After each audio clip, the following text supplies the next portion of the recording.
దేహంలోని అవయవాలన్నీ సక్రమంగా పనిచేస్తేనే ఆరోగ్యం బాగుంటుంది. దేశమంటే మనుషులు.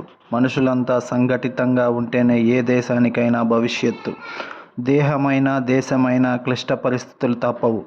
వాటిని ఎదుర్కొనేందుకు సంకల్ప బలం అవసరం. సంకల్పం అధినేతదైతే బలాన్ని అందించేది ప్రజలు. సంకల్ప బలం గట్టిదైతే దైవ బలం తప్పక తోడవుతుంది. ఎందరో మహానుభావుల త్యాగాలు, మహర్షులు తపస్సుతో పునీతమైంది. ఈ భూమి, వేదాలు, పురాణాలు ఈ దేశానికి దిక్సూచిగా నిలిచాయి. ఉన్నతమైన సంస్కృతి, సాంప్రదాయాలు, అబ్బురపరిచే కళలు ఇక్కడ పురుడు పోసుకున్నాయి. నాగరికతతో పాటు మనుషుల్లో స్వార్థము పెరిగింది. అనేక సదాచారాలు మరుగున పడిపోయాయి. ఈ తరం వారు వాటిని మూఢ విశ్వాసం అని కొట్టిపారేసినా వాటిని కోరుకునేవారు లేకపోలేదు. ప్రవచనకర్తలు ప్రస్తావిస్తే ఆశ్చర్యంగా వినేవారు ఉన్నారు.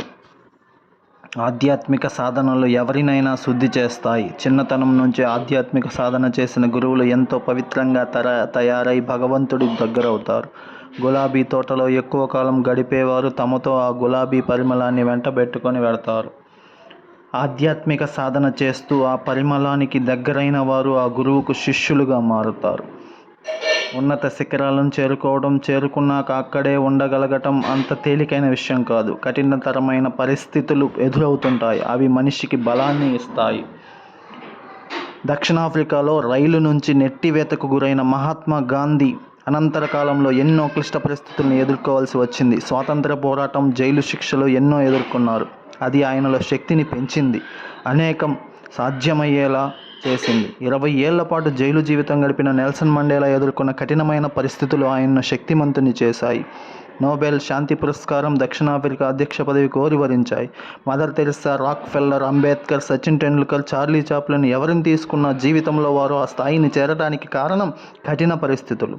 అంతకు మించి రాజీపడని మనస్తత్వం, పట్టుదల. వేగంగా పరుగులు తీసే ప్రపంచంలో మనిషి మనశ్శాంతికి ప్రార్థన, ధ్యానం అవసరం. ప్రార్థనలో అనంత శక్తితో సంభాషించవచ్చు. ఆ అనంత శక్తి చెప్పేదేమిటో తెలుసుకోవడానికి ధ్యానం దోహదపడుతుంది. వేరుపడటానికి, ఏకాంతంగా గడపటానికి సమయం కేటాయించాలి. మనిషి అంతర్ముఖంగా ప్రయాణించడానికి సమయం కావాలి. బాహ్య ప్రపంచంతో సంబంధాన్ని తెంచుకుంటే కానీ అంతరంగంతో సంబంధం కలుపుకోవడం సాధ్యపడదు. ఒంటరితనంలోనే తెలుస్తుంది మనిషికి తాను ఒంటరిని కాదనే సత్యం. భగవంతుడా, నా జీవితం ఎందుకింత కఠినం అని రోజు కుమిలిపోతుంటే ఒక్కటే సమాధానం: నీలో బలం పెరుగుతోంది. గొప్పవాడివి కావటానికి భరించు కొంతకాలం. బలమైన వారు గొప్ప పనులు సాధిస్తారు. విపత్కర పరిస్థితి ఎదురైనప్పుడు ఎవరికీ సౌకర్యంగా ఉండదు. ఎదురైన పరిస్థితిని ఒక సవాలుగా తీసుకుని ఒక పథకం ప్రకారం ఎదుర్కొంటే విజయం తప్పక లభిస్తుంది.